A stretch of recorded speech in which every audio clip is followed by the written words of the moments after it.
At 9:14 p.m., while my kids slept on the couch, wearing glitter paper crowns we'd made for our backup party, my brother posted a photo from my parents' living room, the same lights I hung last year, still glowing like nothing had changed. The caption punched straight through me. Family only. No troublemakers. What they didn't know was that I'd already seen the secret group chats planning to keep me out, every eye roll emoji, every lie about my energy, even the trust document with my copied signature waiting to be used. So instead of staying quiet, I left a single comment that would burn the whole script down.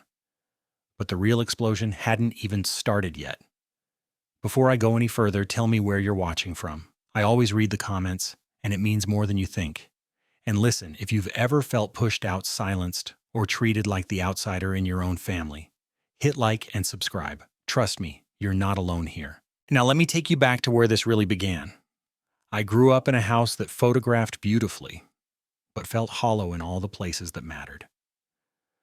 The Cole house was the kind of suburban home people slowed down to admire: white siding, trimmed bushes, a lawn that always looked freshly combed. But step inside and everything leaned toward one person, Ryan. Not because he needed it, because my parents needed him to be the golden one. My earliest memory is a summer dinner, the kind that made the air stick to your skin, the cicadas screamed outside, and the kitchen smelled like baked ziti cheese, bubbling burnt edges crackling under the broiler. Linda hovered over the table with a steaming pan. She dropped a mountain onto Ryan's plate, extra cheese, extra sausage, extra everything. Then the pan passed right over mine, as if my plate didn't exist. "Mom," I whispered. She blinked like I'd broken a rule I didn't know about. "Oh, right, here." A tiny scoop, barely a gesture. I ate in silence. But the silence carved deeper than I understood. When I was 12, I won my first writing contest. I remember holding that warm certificate like a miracle, coming home sick with excitement. But the door opened to camera flashes. Mom posing Ryan in his new varsity jacket, Dad adjusting the lighting like he was shooting a magazine cover. I stood there, certificate in hand, invisible in my own doorway. Later that night, I left the award on the counter next to Mom's mug. The next morning, it was gone, thrown out with the coffee grounds. I didn't ask. I didn't want to hear the answer I already knew. That's when it started becoming clear love in my family wasn't unconditional. It was earned through usefulness, through being the son they approved of. And usefulness was something Ryan had in abundance, at least in their eyes. By 17, movies were my only escape.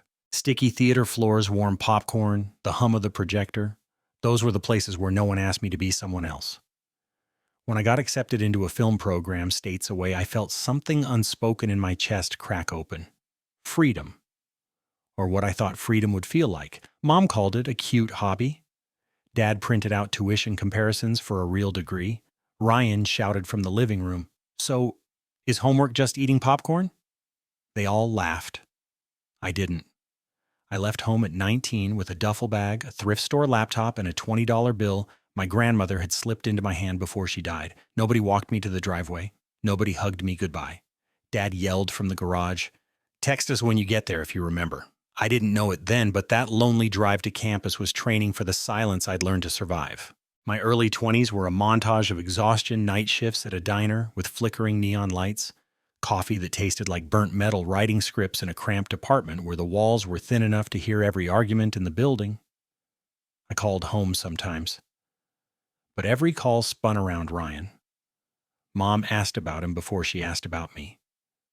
Dad talked about his promotions, and Ryan always ended the call with, "Bro, get a real job." Still, I worked. I hustled through punch-ups, rewrite scripts no one wanted their names on. Little by little, the checks grew, just enough to help my parents through their emergencies. They always had emergencies. The first time I sent money $200 for a medical bill, Mom cried on the phone. "You saved us," she whispered. But a week later, she told her friends Frank had everything under control. We planned ahead. That was the first time I truly understood something ugly. My parents loved the story of being supported, but not the son who was supporting them. Years passed. I married, became a father, divorced quietly. Claire and I co-parented like adults, not enemies. And she was the first to say the truth out loud. "They take too much from you," she whispered one night when Mia was 5 and Logan was barely walking. "They're my parents," I said. Exactly, she replied. I didn't know it then, but that was the first time someone held up a mirror to the life I'd been defending. And what I saw wasn't loyalty. It was a pattern, one I had to break, even if I didn't know how yet. The year Ryan got engaged to Sophie was the year the cracks in my family stopped being hairline fractures and started looking like fault lines. Sophie was bright warm, the kind of woman who could make a grocery store aisle feel like a magazine shoot. My parents adored her instantly. They didn't just welcome her, they curated her like she was another piece of decor in the perfect Cole family display. At their engagement dinner, the table was so long, it looked like a scene from a movie about wealthy people pretending they weren't hurting inside. The candles cast a warm glow, but the warmth never reached me. Ryan stood at the head of the table delivering a speech about building a future chest, puffed out voice theatrical. Everyone laughed at every line. I clapped too quietly. Later, when I was grabbing my coat, he leaned in like we were partners in some secret. Bro, my card got flagged. Can you spot the venue deposit just till next week? How much? 600. He said it like ordering fries. I transferred it before dessert showed up. Weeks later, Sophie told everyone how Ryan saved the day by covering the deposit during a card glitch. She hugged him. The room applauded. Frank raised a glass. Ryan always steps up when it counts. I swallowed it, but it carved deeper than I thought. Helping my parents became a routine so smooth, so normalized, it didn't even feel like help anymore. It felt like obligation disguised as love. Frank always appealed to responsibility. It would ease my mind, son. Linda appealed to guilt. You know how stressful this is on your father? Ryan appealed to entitlement. Bro, you're the writer. Write it off. And every time I did, I told myself it was the last time. It never was.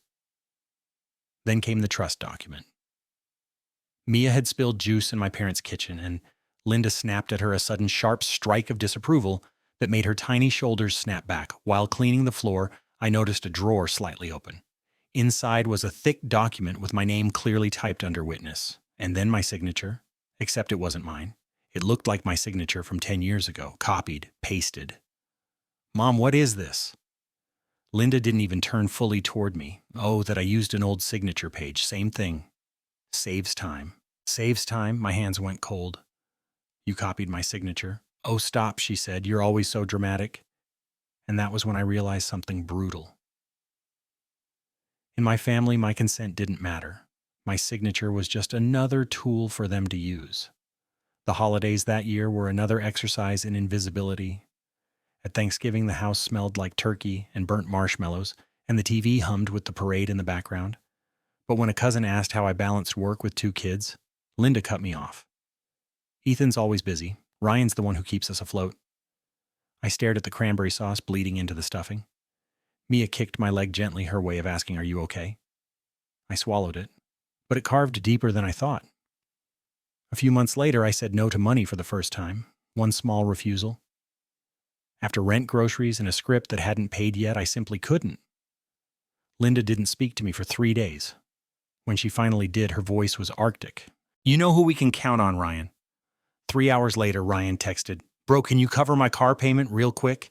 Sometimes life is so on the nose. It feels like parody. Even my kids started noticing the imbalance. Mia drew a picture of our family's 6 stick figures holding hands. She placed it proudly on my parents' dinner table. Linda looked at it and asked Sweetie, "Why is Daddy the smallest one?" Mia's face crumpled. I drew him closest to me, she whispered. Driving home through cold rain that night, Mia asked Daddy, "Does Grandma like Ryan more?" I gripped the steering wheel. Adults get confused, I told her, but it's not your job to fix them. But lying awake hours later, listening to my kids breathing softly beside me, the truth landed with painful clarity. I had spent decades protecting my parents from the consequences of their behavior. But now I had 2 children who needed me protected, and I finally understood the part I played in all of it. Not the scapegoat, not the wallet, not the spare son. I wasn't meant to carry their version of the family forever because the story wasn't about keeping peace anymore. It was about breaking a cycle that was already leading me toward the night everything snapped. The night they called me a troublemaker, the night I finally stopped being quiet. And the night my whole life past and present caught up with me in one single caption.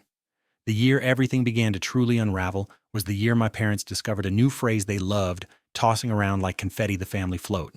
It sounded harmless, almost cute. But in our house, float didn't mean support. It meant me, my wallet, my silence. And that year, that silence became the rope they kept tightening. It started in January. The rain hadn't stopped for a week, the kind of drizzle that seeped into your bones and made everything feel heavier.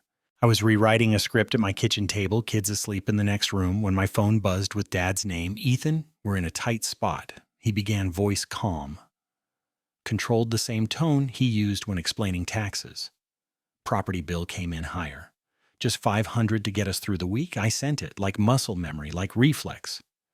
But the tight spot stretched into February, then March. By April, I'd covered a dentist bill, a shortfall on utilities, and something called a retirement adjustment, a term Dad invented, I'm convinced, in the moment he said it. Mom thanked me once. You're such a good son. Ryan tries, but he's so busy. Busy. The family's favorite word for him. A shield, a halo, an excuse so polished you could see your reflection in it. I swallowed the resentment, but it carved deeper than I thought. The breaking point that season came at a Sunday dinner that smelled like pot roast and overcooked rosemary. Linda's oak table was polished to a shine, the chandelier humming faintly overhead. We were halfway through dessert when Frank tapped his spoon on the edge of his glass. We just want to thank everyone for helping us through last year, he announced. It was tough. But we managed to float Ethan while he got back on his feet. Float me. The spoon slipped from my hand, crashing into the plate. Silence swept across the table. Nobody corrected him. Not Mom, who had personally sent me every invoice. Not Ryan, who stared into his phone, hiding a smirk. Not Sophie, who looked down at her hands as if praying to disappear. The lie sat in the air like cigarette smoke, thick, ugly, impossible to ignore. And yet, I swallowed it again, but this time the swallow hurt. A few weeks later, Linda called while I was in aisle 7 of the grocery store. Amia was clinging to the cart, humming. Logan was mispronouncing every cereal box. My phone buzzed nonstop until I finally answered. Ethan, she snapped, your father needs that tax supplement by tonight. Ryan already did his part. What part? I asked. The reassurance she said like that was currency. I laughed. Loud. Too loud. A couple pushing a stroller looked over. Mom's voice sharpened instantly. Don't be disrespectful. 10 minutes later, Ryan texted me. Bro, can you send it? I told her I would, but I'm short this month. You're the writer, write it off. I stood there under harsh fluorescent lights, cereal boxes stacked around me like cardboard witnesses, and wondered how my life had shrunk to this a walk-in bailout. That summer, things got uglier. Sophie invited me to a barbecue, her idea, not my parents'. The backyard smelled like charcoal and sunscreen. Kids splashed in a plastic pool. Music crackled from a cheap speaker. I set a bowl of fruit salad on the table. Linda swooped in immediately. Oh, sweetheart, maybe put this to the side.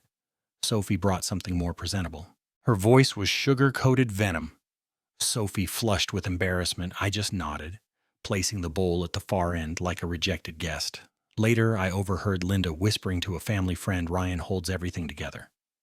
Ethan? Well, he tries. They laughed, soft, polite, cruel. I stood 10 feet away holding a plate of food that suddenly felt too heavy. I swallowed it, and it carved deeper. By September, the trust document resurfaced like a ghost. An attorney emailed me someone Ryan knew asking me to confirm my role as a witness. My stomach dropped. I hadn't signed anything. When I confronted Linda, she waved her hand dismissively. Oh, Ethan, it's handled. Don't make a production out of it. A production. It's my name. You're overreacting. You always make everything dramatic. The irony nearly knocked me over. I was being called dramatic by the people who turned my life into a stage play I never auditioned for. That night, Claire found me pacing the apartment, smelling faintly of burnt toast. What happened? She asked softly. I told her everything, the trust, the lies, the money, the rewriting of history. She listened, folding Mia's sweater on the couch. Ethan, this will break you if you don't draw a line. I can't, I whispered. They're my parents.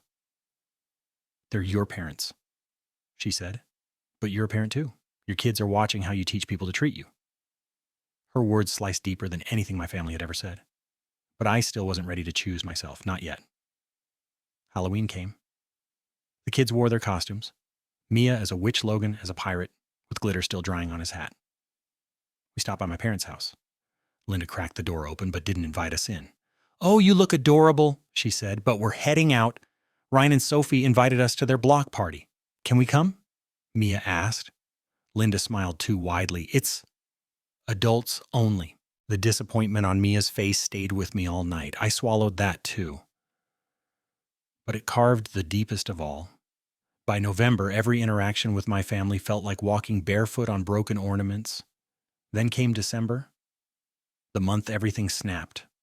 December arrived like a warning, cold, sharp, metallic. The kind of winter that makes the world feel honest, too honest. Every breath visible, every lie somehow louder. 2 weeks before the year-end party, I got a text from Linda Ethan confirming the 29th. Same time as last year. I stared at it for a long moment. Last year, they changed the time without telling me, then blamed me for being late. Mia had been so excited, she threw up from the stress of rushing.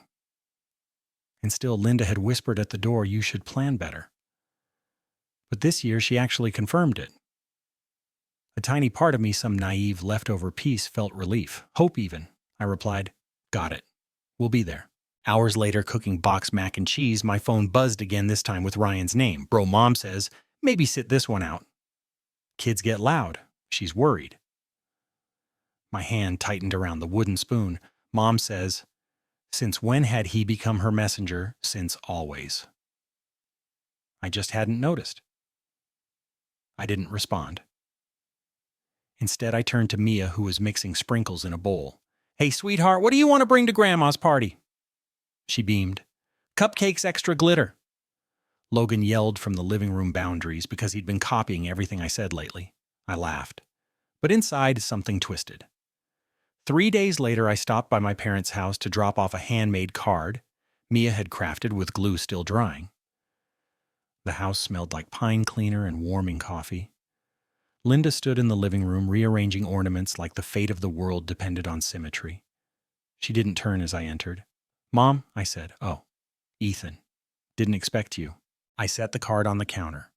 "Mia made this. She's excited about the party." A pause. Then she said, "Actually, we're keeping it small this year, just us. You've been difficult lately. Your energy affects everyone." "My energy?" The dishwasher hummed. The mantel clock ticked. The TV buzzed faintly in the background. All the same sounds from my childhood. Suddenly cold. "What did I do?" I asked quietly. "You're always stressed, talking about deadlines, bills. People want to relax, Ethan. I talk about money because you asked me for money," I said. Her face hardened. "Don't start." Something cold slid through me. Not anger, recognition. This wasn't a misunderstanding. This was a decision. After that conversation, the guilt train began. Ryan called, "Bro, don't take it personal. It's one night," Aunt Denise texted. "Linda's blood pressure is high. Don't cause trouble." Dad left a voicemail. "Let your mother have a peaceful evening, for once. Claire came to drop off the kids and found me rearranging cabinets for no reason, moving plates from shelf to shelf like I was trying to rebuild my life with kitchenware. "They banned you, didn't they?" I didn't answer. She sighed, leaning against the counter. "Ethan, your kids watch everything. Don't let them learn this." Her voice hit me harder than Linda's ever had. Then December 27th arrived 2 days before the party. Jenna sent another screenshot. This wasn't the cold core chat. This was a smaller one, a tighter one, a more poisonous one. Family first. Members Linda, Frank, Ryan, one uncle, Sophie. At the top, Linda's message. "Let's keep the 29th simple. Just us. If Ethan asks, tell him we're doing a quiet night. Less drama." Ryan replied with an eye roll emoji. Sophie wrote, "Probably for the best." Frank added, "Agreed." I stared at the screen so long my eyes stung. This wasn't care. This wasn't concern. This was strategy. A coordinated effort to erase me while smiling to my face. And for the first time in my life, I didn't feel guilty. I felt awake. 2 days later, on the morning of the 29th, the cold hit harder than ever. I was buckling Mia into her booster seat when a new text came in short, sharp surgical. We think it's best if you and the kids skip the party. It's family only, less drama. My breath turned white in the air. Mia's purple sneakers dangled above the pavement. Logan hummed the Jaws theme in the back seat. I called immediately. Linda answered with her voice already armored. Don't start, Ethan. Why, I asked. Just tell me why. You're too sensitive lately, and your kids are loud. People want peace. Dad jumped in from speakerphone. Your mother's blood pressure spikes with tension. Don't make this hard. Don't make this hard. Every memory clicked into place. The favoritism, the lies, the trust document, the money, the guilt, the invisibility. So, it's family only, I said quietly, and we're not included. Silence. Then Linda said the sentence that finally broke something inside me, not loudly, not cruelly, just cold. It's better this way. I hung up. Mia looked up at me. Daddy? Are we still seeing Grandma now? I whispered. Grandma's tired. She nodded, processing more than a child should. Can we make our own party? Yeah, I said. We can. So we did. Cupcakes, glitter, paper crowns, bad music, warm laughter, a tiny perfect rebellion. Then while the kids glued stars to construction paper, I opened Facebook and saw the picture. My parents' living room. The lights I hung last year still glowing. Ryan front and center grinning. Family filling the room. Caption family. No troublemakers. A punch to the ribs. I didn't comment. Not yet. I just stared. In the reflection of my phone, I saw Mia's crown, Logan's glittery hands, and the life they were trying to cut us out of. I wasn't being excluded. I was being freed, and they didn't even know it. The moment I hit post, the world didn't explode. It went silent. The kind of silence that comes right before a storm breaks open. My screen glowed like a small moon in the dim apartment. The comments sat there clean, sharp, irreversible. Congrats. Mortgage insurance and property taxes are all yours now. I'm out. For a heartbeat, I felt lighter than air. Then the phone started vibrating. Once, twice. Then violently, like something alive trying to claw its way out of my hands. Notifications poured in like a dam had burst. Missed calls, group chat alerts, voicemails, even texts from numbers I didn't recognize. But the apartment itself stayed calm, almost holy. Mia was asleep on the couch, paper crown slipping sideways, glitter dust on her cheek. Logan snored softly on the carpet. A toy dragon tucked under his arm. The radiator hummed. The fridge clicked. Their tiny breath filled the room like the only sound that mattered. I put the phone face down and waited. It took 6 minutes for the knocking to start. A sharp, frantic banging so hard the door trembled. Then Linda's voice cut through the wood like a blade. Ethan. Open this door. Right now, I wasn't surprised. If anything, I'd expected them sooner. I cracked the door open. Linda's face was flushed red from the cold eyes, fiery hair windblown. Frank stood stiff behind her, breathing in white puffs. Delete it, Linda hissed. Delete that post right now. No, I said, just that. A single syllable. And for the first time in my life, I felt its full power. She blinked, shocked like she hadn't prepared for resistance. Frank stepped forward. Son, don't make this worse. You embarrassed the entire family. You embarrassed yourselves, I replied. I just stopped covering for you. Linda shoved the door wider and marched inside without waiting to be invited. She always did this, walked into spaces like they belonged to her. She scanned the apartment, her lip curling at the sight of toys on the floor, craft paper on the table, the paper crowns. This place is a disaster. She muttered. It's a home, I said. Frank followed her, quieter, but no less forceful. Ethan, he said, lowering his voice to his reasonable father tone. Let's talk like adults. You overreacted. A public caption calling me a troublemaker isn't overreacting, I said. Kicking my kids out of Christmas isn't overreacting. That was Ryan's joke, Linda snapped. You liked it, I replied. And you meant it. Linda flinched just barely. She glanced at Mia sleeping on the couch and curled her lips inward, guilt flickering across her face before it vanished. You had no right to air private matters, she said. The second you posted that caption, I answered. You made it public. Linda opened her mouth, but Frank cut her off by placing a manila folder on my kitchen table. I brought documentation, he said, so we can settle this properly. Documentation, I echoed. He opened the folder. Inside was a spreadsheet printed on crisp paper, rose columns, all color-coded. At the top, Household Expectations 2026. My eyes drifted down the page and froze on a line printed in bold, Ethan monthly contribution. My heart didn't sink. It rose. A clarity so sharp it almost felt like peace. Linda lunged forward. We were planning ahead. Since you're successful now. No, I said, I'm not your retirement plan. Frank bristled. Don't disrespect your mother. I pulled out my phone and opened the scanned trust document, the one bearing my signature, the wrong loop, the proof they never expected me to notice. We can talk about disrespect, I said, placing the phone on the table. Let's start with this. Both of them froze. Linda's face drained of color. Frank swallowed hard. Ethan, we can explain, she whispered. Don't, I said. Just tell me the truth. You copied my signature. It was just to save time. Linda said, her voice cracking. To save yourself, I corrected. Frank sank into a chair and rubbed his eyes. We didn't want to burden you. Ryan needed. There it is, I said. Ryan needed, the family motto. I walked to the counter, grabbed 2 sheets of paper I had printed the night before and placed them next to the spreadsheet. The family operating agreement, I said. Linda snatched it up like it might burn her.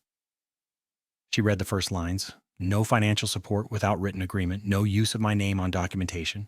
No emotional punishment for saying no. No excluding my children under any circumstances. Frank looked up with hollow eyes. You can't rewrite the rules. I can, I said. And I just did. Silence spread through the room like ink in water. Linda finally spoke, her voice a fragile whisper. What do you want from us? I inhaled deeply. Respect, honesty, and boundaries. As I said the word boundaries, Logan stirred on the floor and mumbled it in his sleep. It felt like a sign. Frank exhaled, exhausted. We'll try. Not an apology, but the closest he'd ever come.